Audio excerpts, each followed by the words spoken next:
കല്ലൻമുള നല്ല മുള്ളുള്ളതുകൊണ്ട് നമ്മൾ ലാൻഡ്സ്കേപ്പിൽ ആരും ആഡ് ചെയ്യാറില്ല.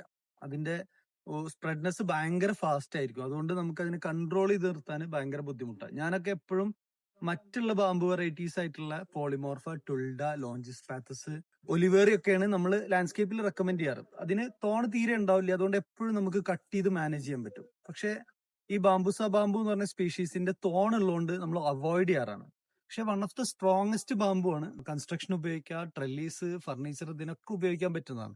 പക്ഷെ ഇന്ന് ഞാൻ ഇവിടെ മറയൂർ വന്നപ്പോൾ കണ്ട നല്ലൊരു എക്സ്പീരിയൻസ് എന്ന് പറഞ്ഞാല് ഇവര് ഇതിന്റെ താഴെ മുതൽ ഒരു 8 അടിക്കുള്ള മുള്ളിനെ മുഴുവൻ കട്ട് ചെയ്ത് കൺട്രോൾ ചെയ്ത് നിർത്തിയിരിക്കുകയാണ്. അതുകൊണ്ട് ആളുകൾക്ക് ജസ്റ്റ് ഇങ്ങനെ പോവാം, നമുക്ക് ടച്ച് ചെയ്യാം, ഒക്കെ ചെയ്യാം. സെയിം ടൈം ഇതിന്റെ ഒരു വൈൽഡ് ലുക്ക് നമുക്ക് എപ്പോഴും ലാൻഡ്സ്കേപ്പിൽ നിലനിർത്താൻ പറ്റും.